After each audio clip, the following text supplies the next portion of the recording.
Hi guys, ಎಲ್ಲರಿಗೂ ನಮಸ್ಕಾರ. ಇವತ್ತಿನ ಟಾಪಿಕ್ ಏನಂದರೆ how to create EC2 instance in AWS by step ಹೇಳ್ಕೊಡ್ತಾ ಹೋಗ್ತೀನಿ. Let's start the video.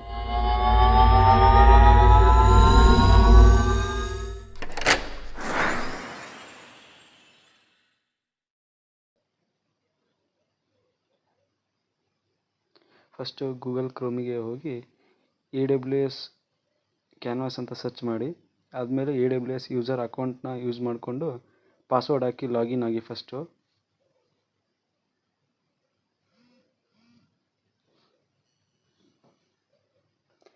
Login ಆದಾಗುಟ್ಲೆ ನಿಮಗೆ ಇಂಟರ್ಫೇಸ್ ಡ್ಯಾಶ್ಬೋರ್ಡ್ ಅನ್ನೋ ಒಂದು ಇಂಟರ್ಫೇಸ್ ಬರುತ್ತೆ. ಅಲ್ಲಿ ಅಕೌಂಟ್ ಮೇಲೆ ಕ್ಲಿಕ್ ಮಾಡಿದರೆ ನಿಮಗೆ ನಿಮ್ಮ ಅಕೌಂಟ್ ಡೀಟೇಲ್ಸ್ ಎಲ್ಲ ಶೋ ಮಾಡುತ್ತೆ. ಕೆಳಗಡೆ ಕೋರ್ಸ್ ಮೇಲೆ ಕ್ಲಿಕ್ ಮಾಡಿ, ಅಲ್ಲಿ ನೀವು ಯಾವ್ಯಾವ ಕೋರ್ಸ್ ಲಾಗಿನ್ ಆಗಿದ್ದೀರಾ ಅಂತ ತೋರಿಸುತ್ತೆ. ನೆಕ್ಸ್ಟು ಆ ಕೋರ್ಸ್ ಮೇಲೆ ಕ್ಲಿಕ್ ಮಾಡಿದ ತಕ್ಷಣ ಸ್ಕ್ರೋಲ್ ಡೌನ್ ಮಾಡಿ, ಅಲ್ಲಿ ಮಾಡ್ಯೂಲ್ ಅಂತ ಇದೆ, ಚೆಕ್ ಮಾಡಿ. ಆ ಲಿಂಕ್ ಮೇಲೆ ಕ್ಲಿಕ್ ಮಾಡಿ. ಆ ಲಿಂಕ್ ಮೇಲೆ ಕ್ಲಿಕ್ ಆದಮೇಲೆ ಲ್ಯಾಬ್ ಇನ್ಸ್ಟ್ರಕ್ಷನ್ ಅಂತ ತೋರಿಸುತ್ತೆ. ಆ ಲಿಂಕ್ ಮೇಲೆ ಕ್ಲಿಕ್ ಮಾಡಿ. ಆ ಲಿಂಕ್ ಮೇಲೆ ಕ್ಲಿಕ್ ಮಾಡಿದ ಮೇಲೆ ಒಂದು 5 ಸೆಕೆಂಡ್ ವೇಟ್ ಮಾಡಬೇಕಾಗುತ್ತೆ. ಅದು ಲೋಡ್ ಆಗುತ್ತೆ. ಲೋಡ್ ಆದ ತಕ್ಷಣ ನಿಮಗೆ ಅಲ್ಲಿ ನೋಡ್ಬೋದು, ನಿಮಗೆ ಅದರಲ್ಲಿ ಎಷ್ಟು ಡಾಲರ್ ಇದೆ, ಎಷ್ಟು ಯೂಸರ್ ಆಗಿದೆ ಅಂತ ತೋರಿಸ್ತಾ ಇದೆ. ನಿಮಗೆ AWS ಅವರು $100 ಫ್ರೀ ಕೊಡ್ತಾರೆ. ನೋಡ್ಬೋದು, ನಾನು $8.4 ಯೂಸ್ ಆಗಿದೆ. ಈಗ ನೀವು ಅಲ್ಲಿ ಸ್ಟಾರ್ಟ್ ಲ್ಯಾಬ್ ಅಂತ ಇದೆ, ಅಲ್ಲಿ ಕ್ಲಿಕ್ ಮಾಡಬೇಕಾಗುತ್ತೆ. ಅಲ್ಲಿ ಸ್ಟಾರ್ಟ್ ಲ್ಯಾಬ್ ಅಂತ ಕ್ಲಿಕ್ ಮಾಡಿದ್ರೆ ಅಲ್ಲಿ ಯೆಲ್ಲೋ ಕಲರ್ ಬಂದಿದೆ. ಅದು ಗ್ರೀನ್ ಕಲರ್ ಆಗೋವರೆಗೂ ಕಾಯಬೇಕು. ಗ್ರೀನ್ ಕಲರ್ ಆದರೆ ಅದು ಸ್ಟಾರ್ಟ್ ಆಯಿತು ಅಂತ. ಒಂದು 3 ಸೆಕೆಂಡ್ ವೇಟ್ ಮಾಡೋಣ.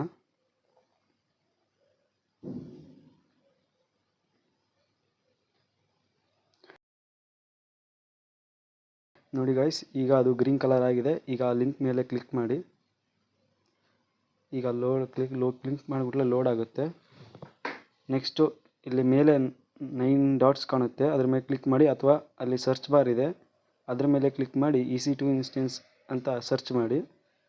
ಸರ್ಚ್ ಮಾಡಿಬಿಟ್ಲೆ ಸರ್ವಿಸಲ್ಲಿ EC2 ಇನ್ಸ್ಟೆನ್ಸ್ ಅಂತ ತೋರಿಸುತ್ತೆ, ಅದ್ರ ಮೇಲೆ ಕ್ಲಿಕ್ ಮಾಡಿ. ಈಗ ನಿಮಗೆ ರಿಸೋರ್ಸಸ್ ಅನ್ನೋದೊಂದು ಇಂಟರ್ಫೇಸ್ ತೋರಿಸುತ್ತೆ. ಸ್ವಲ್ಪ ಸ್ಕ್ರೋಲ್ ಡೌನ್ ಮಾಡಿ. ಸ್ಕ್ರೋಲ್ ಡೌನ್ ಮಾಡಿಬಿಟ್ಲೆ ಇಲ್ಲಿ ಕೆಳಗಡೆ ನೋಡಿ, ಆರೆಂಜ್ ಕಲರಲ್ಲಿ ಲಾಂಚ್ ಇನ್ಸ್ಟೆನ್ಸ್ ಅಂತ ತೋರಿಸ್ತಾ ಇದೆ. ಅದ್ರ ಮೇಲೆ ಕ್ಲಿಕ್ ಮಾಡಿ. ಅದ್ರ ಮೇಲೆ ಕ್ಲಿಕ್ ಮಾಡಿಬಿಟ್ಲೆ ಲಾಂಚ್ ಆ್ಯನ್ ಇನ್ಸ್ಟೆನ್ಸ್ ಅಂತ ಇಂಟರ್ಫೇಸ್ ಬರುತ್ತೆ.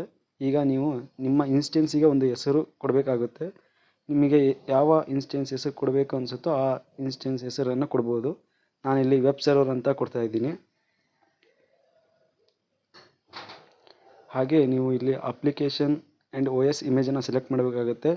ನಿಮಗೆ ಯಾವುದು ಕಂಫರ್ಟಬಲ್ ಆಗಿದೆಯೋ ಅದನ್ನು ನೀವು ಸೆಲೆಕ್ಟ್ ಮಾಡ್ಬೋದು. ನಾನಿಲ್ಲಿ ಅಮೆಝಾನ್ ಲೈನಕ್ಸನ್ನು ಸೆಲೆಕ್ಟ್ ಮಾಡ್ತಾಯಿದ್ದೀನಿ. ನೆಕ್ಸ್ಟು ಇನ್ಸ್ಟೆನ್ಸ್ ಟೈಪ್ನ ಸೆಲೆಕ್ಟ್ ಮಾಡೋಕ್ಕಾಗುತ್ತೆ. ಇದರಲ್ಲಿ ತುಂಬ ಟೈಪ್ ಇದೆ.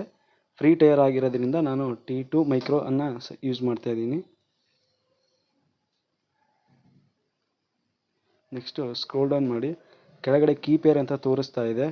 ಇಲ್ಲಿ ನೀವು ಡಿಫಾಲ್ಟ್ ಕೀಪೇರ್ ಕೂಡ ಯೂಸ್ ಮಾಡ್ಬೋದು, ಅಥವಾ ನಿಮ್ಮದೇ ಓನ್ ಕೀಪೇರ್ ಕೂಡ ನೀವು ಯೂಸ್ ಮಾಡ್ಬೋದಾಗುತ್ತೆ.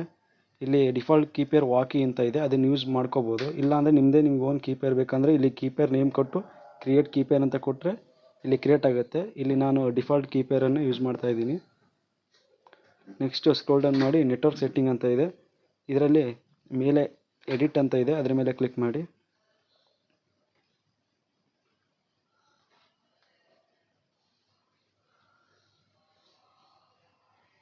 ಎಡಿಟ್ ಅಂತ ಕ್ಲಿಕ್ ಮಾಡಿದ್ರೆ ಸ್ಕ್ರೋಲ್ ಡೌನ್ ಮಾಡಿ, ಅಲ್ಲಿ ಆಟೋ ಅಸೈನ್ ಪಬ್ಲಿಕ್ IP ಅಂತ ಇದೆ, ಅದು ಡಿಸೇಬಲ್ ಇದ್ದರೆ ಎನೇಬಲ್ ಮಾಡಿ.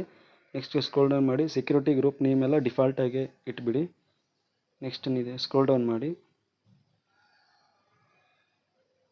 ರೂಲ್ಸ್ ಇದೆ. ಅಲ್ಲಿ rules with source allow IP address to access instance ಅಂತ ಇದೆ, ಅದನ್ನು ಓದ್ಕೊಳ್ಳಿ. ನೆಕ್ಸ್ಟ್ ಸ್ಕ್ರೋಲ್ ಡೌನ್ ಮಾಡಿ, ಕಾನ್ಫಿಗರೇಷನ್ ಸ್ಟೋರೇಜ್ ಅದನ್ನು ಡಿಫಾಲ್ಟಲ್ಲೇ ಬಿಟ್ಬಿಡಿ. ನೆಕ್ಸ್ಟು ಸ್ಕ್ರೋಲ್ ಡೌನ್ ಮಾಡಿ, ಅಡ್ವಾನ್ಸ್ ಡೀಟೇಲ್ಸಲ್ಲಿ ಅಲ್ಲಿ ನೀವೊಂದು ಸಣ್ಣ ಪ್ರೋಗ್ರಾಮ್ ಹಾಕಬೇಕಾಗುತ್ತೆ. HTML ಪ್ರೋಗ್ರಾಮ್ ಹಾಕಿ ನಿಮಗೆ ಅದು ಮುಂದೆ ನಿಮ್ಮ ಇನ್ಸ್ಟೆನ್ಸ್ ಕರೆಕ್ಟಾಗಿ ವರ್ಕ್ ಆಗಿದೆಯೋ ಇಲ್ಲ ಅಂತ ತೋರ್ಸೋಕ್ಕೆ ಹೆಲ್ಪ್ ಆಗುತ್ತೆ. ಅಲ್ಲಿ ಒಂದು ಪ್ರೋಗ್ರಾಮ್ ಬರಿತಿದ್ದೀನಿ.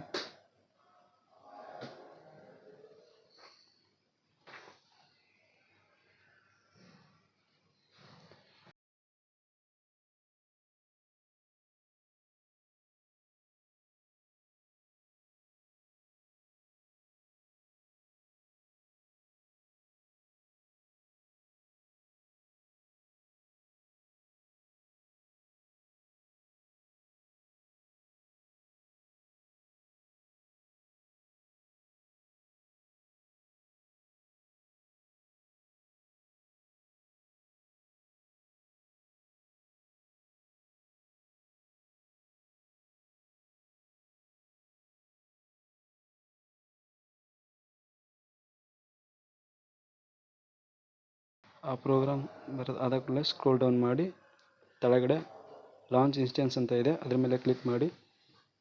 ಲೋಡ್ ಆಗ್ತಾ ಇದೆ. ಈಗ ಸಕ್ಸಸ್ಫುಲ್ ಅಂತ ಬಂದಾಗಿದೆ. ಆ ಗ್ರೀನ್ ಕಲರಲ್ಲಿ ಬಂದಿರೋ ಆ ಲಿಂಕ್ ಮೇಲೆ ಕ್ಲಿಕ್ ಮಾಡಿ.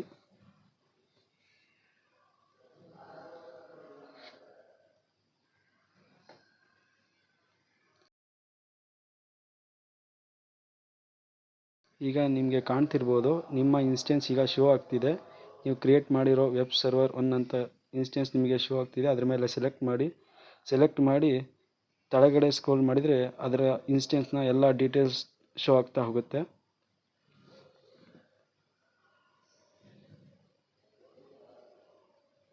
ಕೆಳಗಡೆ ಸ್ಕ್ರೋಲ್ ಡೌನ್ ಮಾಡಿ ನಿಮ್ಮ ಇನ್ಸ್ಟೆನ್ಸ್ನ ಎಲ್ಲ ಡೀಟೇಲ್ಸ್ ಶೋ ಆಗ್ತಾ ಹೋಗುತ್ತೆ.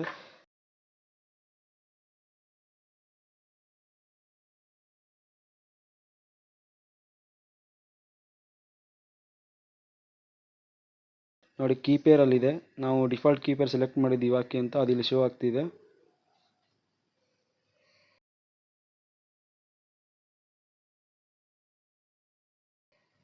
ನೆಕ್ಸ್ಟು IP ಅಡ್ರೆಸ್ನ ಕಾಪಿ ಮಾಡ್ಕೊಳ್ಳಿ, ಮುಂದೆ ಅದು ಹೆಲ್ಪ್ ಆಗುತ್ತೆ. ನೆಕ್ಸ್ಟು ರಿಫ್ರೆಶ್ ಕೊಡಿ.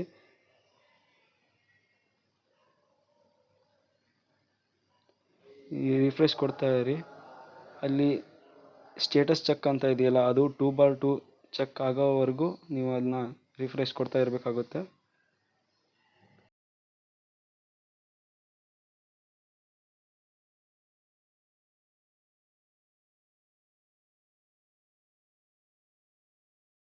ನೋಡಿ, ಈಗ ಅದು 2x2 ಚೆಕ್ ಬಂದಿದೆ. ಈಗ ನೀವು ಕಾಪಿ ಮಾಡಿರೋ IP ಅಡ್ರೆಸ್ನ ಇನ್ನೊಂದು ಟ್ಯಾಬ್ ಓಪನ್ ಮಾಡಿ URL ಪೇಸ್ಟ್ ಮಾಡಿ.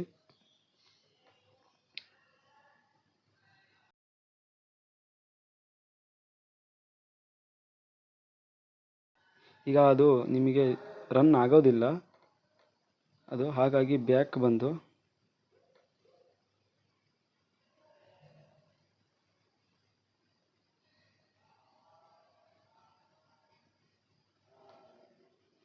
ಸ್ಕ್ರೋಲ್ ಡೌನ್ ಮಾಡಿ ಲೆಫ್ಟ್ ಸೈಡಲ್ಲಿ ಬಾರಲ್ಲಿ ಸ್ಕ್ರೋಲ್ ಡೌನ್ ಮಾಡಿ ಸೆಕ್ಯೂರಿಟಿ ಗ್ರೂಪ್ ಅಂತ ಇದೆ, ಅದನ್ನು ಸೆಲೆಕ್ಟ್ ಮಾಡಿ. ಅದನ್ನು ಸೆಲೆಕ್ಟ್ ಮಾಡಿದ ಮೇಲೆ ನಿಮ್ಮ ಸೆಕ್ಯೂರಿಟಿ ಗ್ರೂಪನ್ನು ಸೆಲೆಕ್ಟ್ ಮಾಡಬೇಕಾಗುತ್ತೆ. ನೀವು ಅಲ್ಲಿ ತುಂಬ ಇರುತ್ತೆ, ನೀವು ಯಾವುದು ಸೆಕ್ಯೂರಿಟಿ ಗ್ರೂಪ್ ಕೊಟ್ಟಿರ್ತೀರೋ ಆ ಸೆಕ್ಯೂರಿಟಿ ಗ್ರೂಪ್ನ ನೀವು ಸೆಲೆಕ್ಟ್ ಮಾಡಬೇಕಾಗುತ್ತೆ.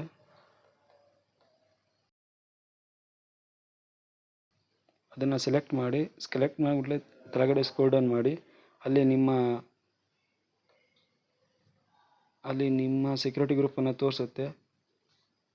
ಅದನ್ನ ಸೆಲೆಕ್ಟ್ ಮಾಡಿ ರೈಟ್ ಸೈಡಲ್ಲಿ ಎಡಿಟ್ ಇನ್ಬೋರ್ಡ್ ರೂಲ್ ಅಂತ ಇದೆ, ಅದ್ರ ಮೇಲೆ ಕ್ಲಿಕ್ ಮಾಡಿ. ಎಡಿಟ್ ಇನ್ಬೋರ್ಡ್ ರೂಲ್ ಅಂತ ಇಂಟರ್ಫೇಸ್ ಬರುತ್ತೆ ನಿಮಗೆ. ಅದರಲ್ಲಿ ಟೈಪ್ ಅಂತ ಇದೆ, ಅದು SSH ಇದೆ, ಅದನ್ನು ನೀವು HTTP ಮಾಡಬೇಕಾಗುತ್ತೆ. ಹಾಗೂ ಸೋರ್ಸ್ ಟೈಪ್ ಎನಿವೇರ್ IPv4 ಮಾಡಬೇಕಾಗುತ್ತೆ. ಅದಿಷ್ಟು ಮಾಡಿದ ತಕ್ಷಣ ಸೇವ್ ರೂಲ್ ಅಂತ ಕೊಡಿ.